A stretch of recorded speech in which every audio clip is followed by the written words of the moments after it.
मकाशवा की किताब उसका 14 बाब। फिर मैंने निगाह की तो क्या देखता हूँ कि वो बरा सयून के पहाड़ पर खड़ा है और उसके साथ 1,44,000 शख्स हैं जिनके माथे पर उसका और उसके बाप का नाम लिखा हुआ है।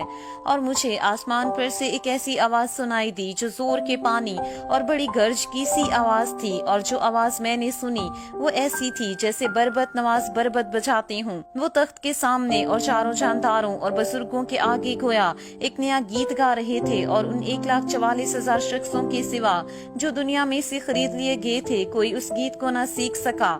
ये वो हैं जो औरतों के साथ आलूदा नहीं हुए बल्कि कमवारे हैं। ये वो हैं जो बरा के पीछे पीछे चलते हैं जहाँ कहीं वो जाता है। ये खुदा और बरा के लिए पहले फल होने के वास्ते आदमियों में से खरीद लिए गए हैं, और उनके मुंह से कभी झूठ ना निकला था। वो बेऐब हैं। फिर मैंने एक और फरिश्ता को आसमान के बीच में उड़ते हुए देखा जिसके पास जमीन के रहने वालों की हर कौम और कबीला और अहले ज़बान और उम्मत के सनाने के लिए अब्दी खुशखबरी थी। और उसने बड़ी आवाज से कहा कि खुदा से डरो और उसकी तमजीद करो, क्योंकि उसकी अदालत का वक्त आ पहुंचा है, और उसी की इबादत करो जिसने आसमान और जमीन और समंदर और पानी के चश्मे पैदा किए।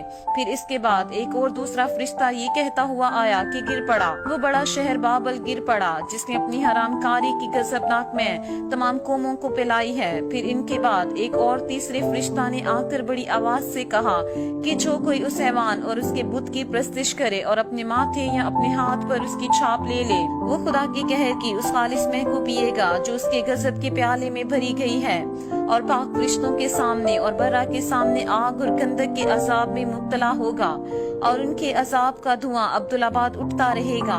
और जो उस हैवान और उसके बुत की प्रस्तिश करते हैं और जो उसके नाम की छाप लेते हैं उनको रात दिन चैन ना मिलेगा। मुकद्दसों यानी खुदा के हुक्मों पर अमल करने वालों और यीशु पर ईमान रखने वालों के सब्र का यही मौका है।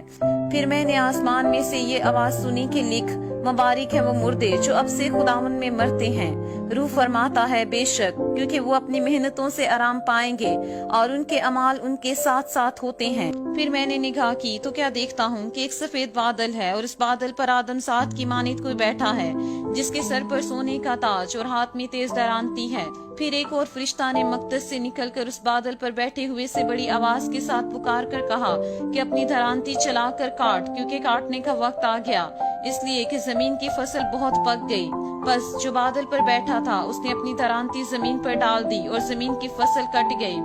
फिर एक और फरिश्ता उस मकदस में से निकला जो आसमान पर है, उसके पास भी तेज दरांती थी।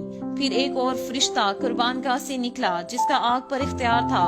उसने तेज दरांती वाले से बड़ी आवाज से कहा कि अपनी तेज दरांती चलाकर जमीन के अंगूर के दरख्त के गुच्छे काट ले, क्योंकि उसके अंगूर बिल्कुल पक गए हैं। और उस फरिश्ता ने अपनी दरांती जमीन पर डाली और जमीन के अंगूर के दरख्त की फसल काट कर खुदा के कहर के बड़े होज में डाल दी, और शहर के बाहर उस होज में अंगूर रोंदे गए, और होज में से इतना खून बह निकला कि घोड़ों की लगामों तक पहुंच गया और 1600 फलागन तक बह निकला।